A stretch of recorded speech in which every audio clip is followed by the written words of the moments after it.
Unfortunately, I lost my Demon Hunter there. That sucked. I was just in a very, very bad spot and he focus fired on it. So Fairy Fire on his Demon Hunter. And unfortunately he's got an Ankh. But as you can see, I'm winning this fight by a long, long way. And because I'm winning it by a long way, he's only got like 4 Dryads left. I realise it's safe to focus fire entirely on his Demon Hunter at this point. So that's exactly what I'm doing. I'm ignoring all the other units because they're not inflicting much damage. It's very important to kill his Demon Hunter, which I indeed did. And now I'm going to focus fire on that Keeper of the Grove. And that dies as well. So even though I lost my Demon Hunter there, because I had a much superior army to his, he had a very, very bad portal at that point.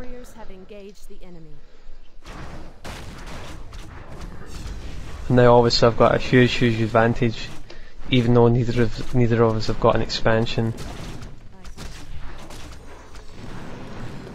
That's 3-2 archers and upgrades.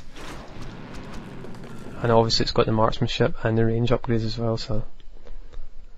And he's only still at 3 of ages. So those archers actually have 25 to 37 possible damage, and imagine if they were with a Priestess of the Moon or something.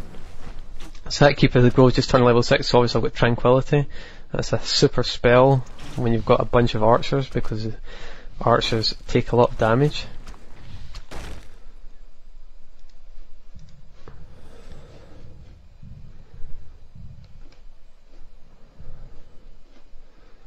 Well, this game is actually pretty much over because his mine's just blown up and he doesn't have an expansion. But I think it's similar for me. I do have a lot of money in the bank though. At least 1,000 more than he has.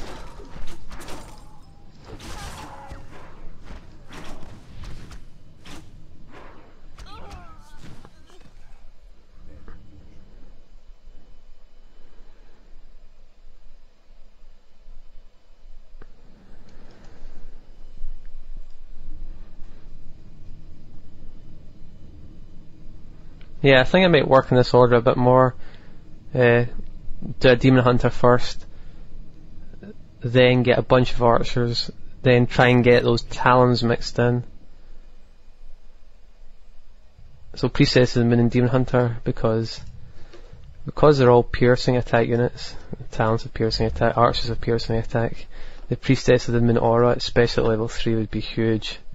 I mean, Entangle has its uses, but the later the game goes, the less useful Entangle becomes really. Only really becomes useful for entangling other heroes, but you don't really need Entangle if you've got Cyclone. It kind of does the same kind of job. And you're basically just trying to stop a hero from running away.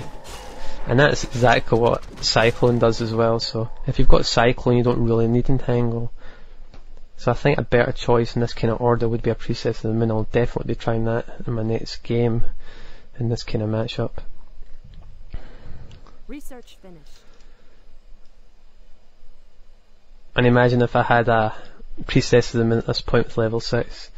Obviously I would have Starfall. So here we are, we're just doing more creeping. I actually didn't realise I had as big an advantage as I have. Obviously I'm winning this game quite easily, but I wasn't quite sure what he had as far as expansions were concerned. Your building is complete.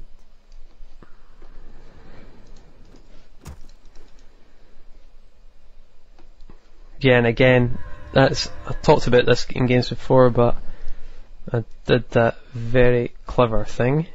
Well, not clever, but the smart thing to do is to take the Keeper of the Grove away from experience that the creeps are giving, so that I can try and get that Demon Hunter to level 6 and to his ultimate also. There's no point giving experience to that Keeper of the Grove anymore now that it's level 6, so in both sets of creeps that I've hit there, that Keeper of the Grove hasn't been anywhere near the experience range, so the Demon Hunter got all the experience. And that's something you should always try and be aware of in your games, is to try and share experience properly. You can even do it very early on in the game as well. An example of doing it early on in the game is, for instance, if you're undead, and you're taking a Death Knight first, you know, because of Coil is very good early, but you want to get a Dreadlord second for his ultimate. Grove is being desecrated. So in that kind of situation, you want to try and move that DK away from experience range to try and share it with the Dreadlord. So back to this game, it's kind of just harassing those expansions. I'm not too worried. I can see how many units he's got there. He's only got about 3 or 4. So what I'm trying to do here, I'm going to try and trap his units from running away. So I'm just waiting there for his units to arrive. I'm putting a Keeper of the Grove at the front to try and get an Entangle off in his hero, and here we go. So Entangle, Focus Fire, cast a Fairy Fire, get ready for Cyclone in case it gets away. He actually had a healing potion, never bothered using it. Now, is that clever or not clever? I think he actually probably forgot, but I think it's a clever thing to do.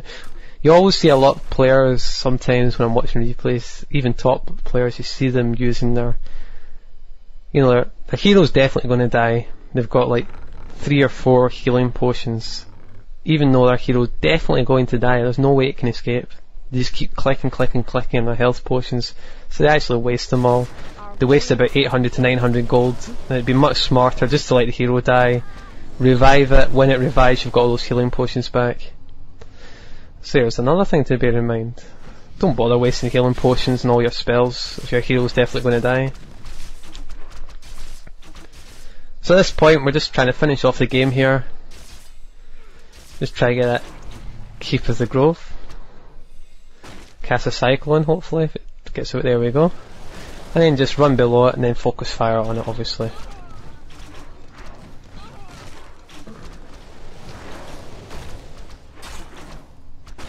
So he's just delaying me, obviously knows it's over.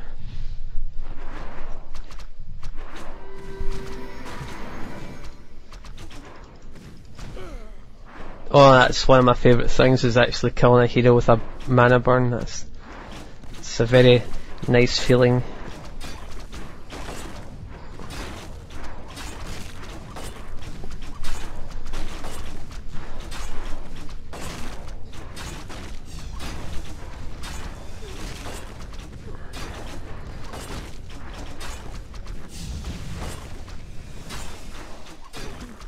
So yeah, I think his order was probably not the wisest choice. He should have probably scouted the near spots first to see where I was. And if I wasn't close, he should have probably just quick expanded as well.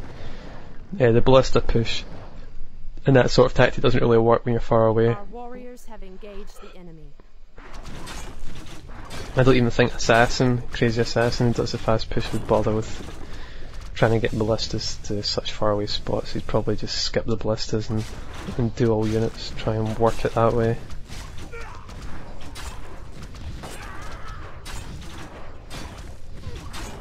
But like I said before, I was kind of surprised that this guy was Zhejiang. Because I played Zhejiang before and he was a much better player than this guy. I've played this guy about 3 times in the ladder, and although he's level 31, he might be higher now, 32, 33 or whatever, I've never found him to be particularly strong. But as before, that might be because he's not map hacking anymore. Hee hee.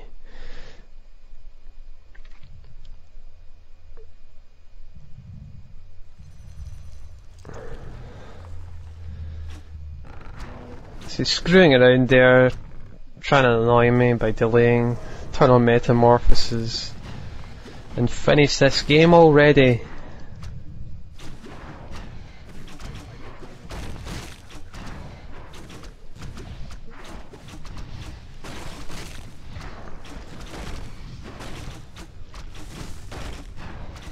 So that's a good game. And I promise you, next commentary I do will definitely not be a Night Elf game. 100% not Night Elf game, so don't be too angry. Okay, that's not a good game, right? See you later. Bye.